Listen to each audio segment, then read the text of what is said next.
নমস্কার, কেমন আছেন সবাই? সবাইকে রাধে রাধে।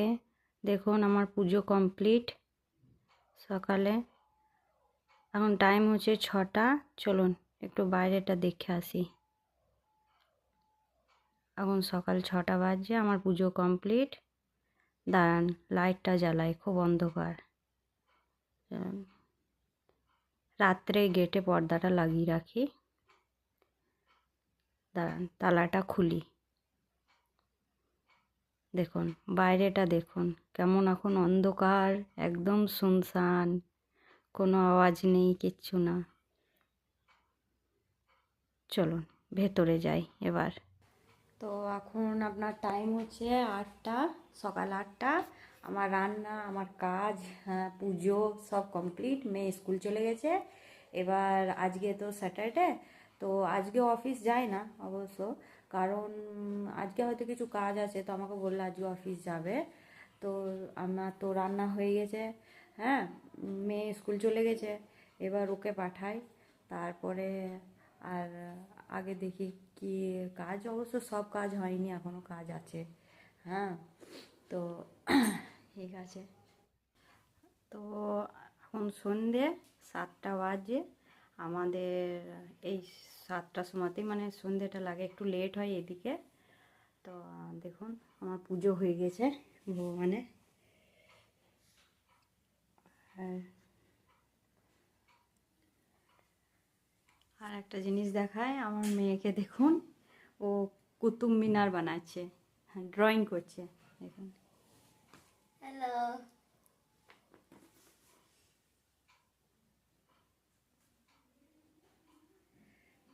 স্কুল থেকে প্রজেক্ট পেয়েছে, সেটাই মানে বানাচ্ছে ও। আর একটা জিনিস দেখাবার আছে আপনাদেরকে, দেখুন।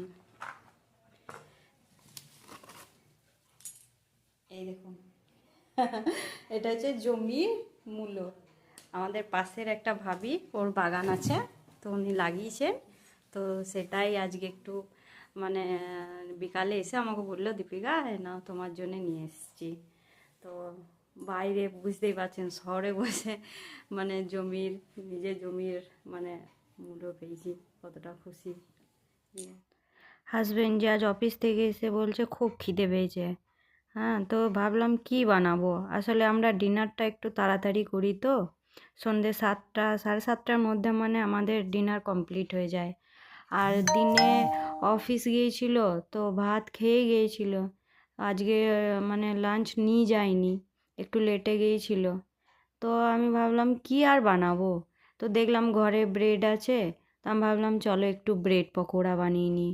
হ্যাঁ, ডিনারও হয়ে যাবে, আর মানে হালকা একটা মানে টিফিন টাইপের হয়ে যাবে, দুটোই একই মানে একই জিনিসে দুটো কাজ হয়ে যাবে।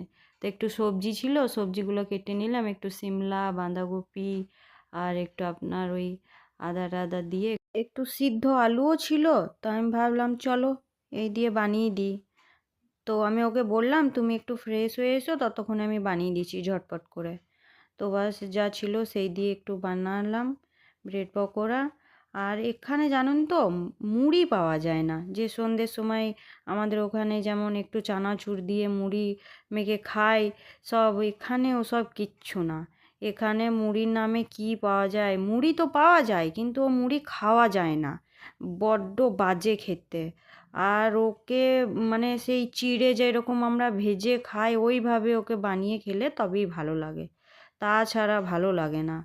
আমাদের ওখানে বাংলাতে কত কি পাওয়া যায়, এখানে তো কিছুই না। এখানে স্ন্যাক্সের নামে আপনার ওই সমোসা, জিলেবি, বাস, আর ওই রোল আর চাউমিন, তাও রোল চাউমিন এত বাজে বিক্রি হয়, কি বলবো, কিভাবে বানায় এরা বাবা। আমাদের বাংলায় চাউমিন কি খেতে ভালো লাগে।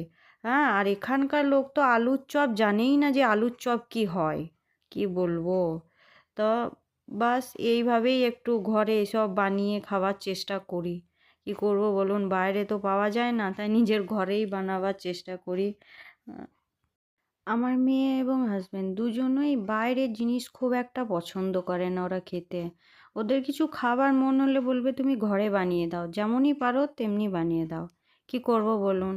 হ্যাঁ, আর বাইরের তো খুব একটা সব কিছু ভালো হয় না।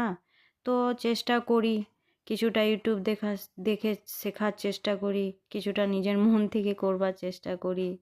তো এইভাবেই যেরকম পারি ঘরে বানিয়ে ওদেরকে খাইয়ে খুশ করবার চেষ্টা করি। তো চলুন আপনাদের সাথে গল্প করতে করতে দেখুন আমার সব রেডি। আমি বেসনটা গুলে নিলাম, এবার পকোড়াগুলো ভেজে নিই। হ্যাঁ, আর আজকের ভিডিওটা এখানেই শেষ করছি। সবাই ভালো থাকবেন, সুস্থ থাকবেন, আর আমার এই চ্যানেলটাকে একটু ফলো করবেন। হ্যাঁ, ভালো লাগলে কমেন্ট করবেন। সবাইকে ধন্যবাদ। রাধে রাধে।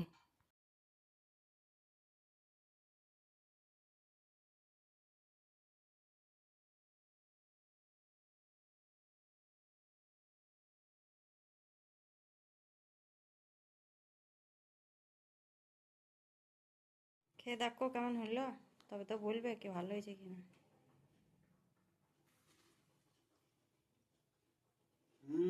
ভালো হয়েছে?